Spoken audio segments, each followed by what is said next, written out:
Uber didn't win by being cheaper. It won by changing how cities move. When Uber launched in 2010, taxis were the only option in most major cities. Prices were fixed, supply was limited, and the customer experience wasn't great. Uber's founders weren't trying to build a transportation empire. They were trying to solve a simple problem. Why can't you tap a button and instantly get a ride? That question unlocked a business model that scaled across more than 70 countries, disrupted local politics, and fundamentally changed the economics of urban transport. But the real story isn't just about innovation. It's about how Uber built and monetized a marketplace that balances millions of drivers, millions of riders, and real-time economic incentives. The idea emerged in Paris in 2008. Two friends, Garrett Camp and Travis Kalanick, couldn't get a taxi after an event.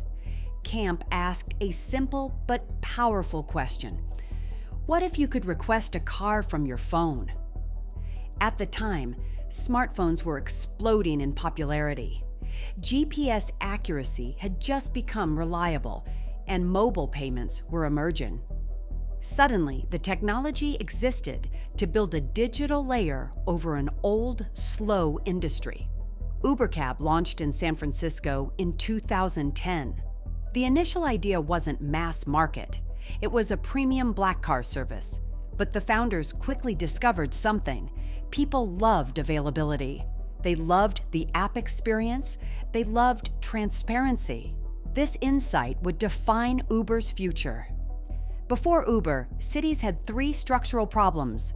Problem 1, limited supply. Taxi medallion systems artificially capped the number of drivers. Problem 2, no demand matching. Traditional taxis couldn't predict where demand would spike. Problem 3, poor customer experience, no tracking, no upfront price, no reliable supply, no payment convenience. Uber saw an opportunity.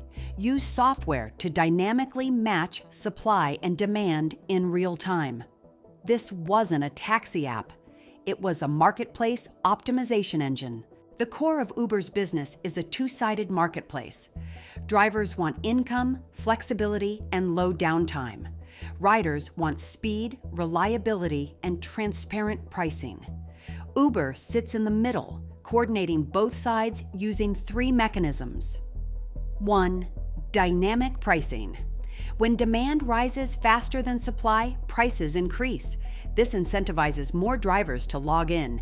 It's simple economics and highly controversial, but extraordinarily effective. 2. Real-time matching. Uber calculates optimal pairings based on distance, traffic, predicted drop-off locations, and supply density. 3. Behavioral algorithms.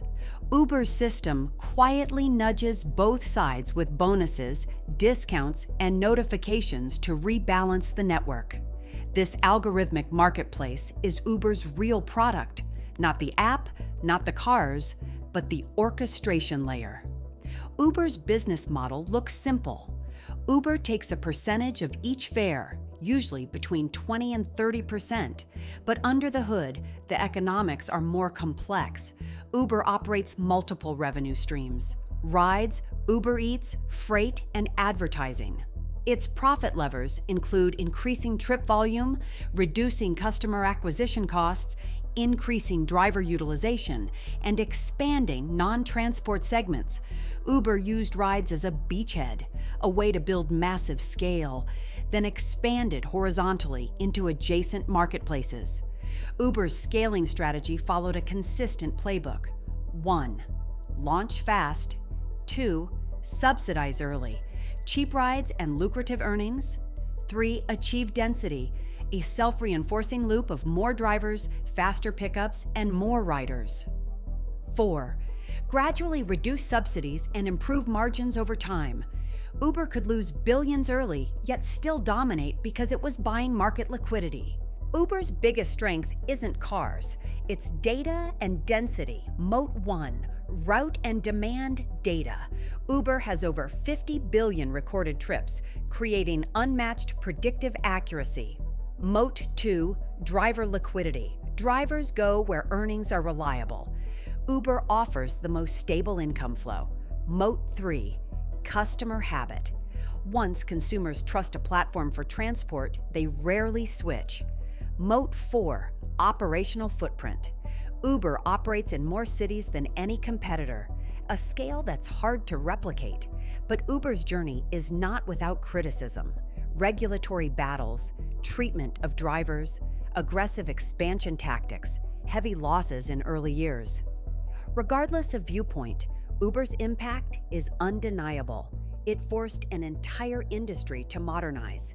It introduced dynamic pricing to mainstream culture, and it changed how cities operate, from traffic patterns to public behavior. Uber didn't simply make taxis cheaper. It built a real-time economic engine, a network that improves with scale, and a company that redesigned the economics of urban mobility. The lesson is simple.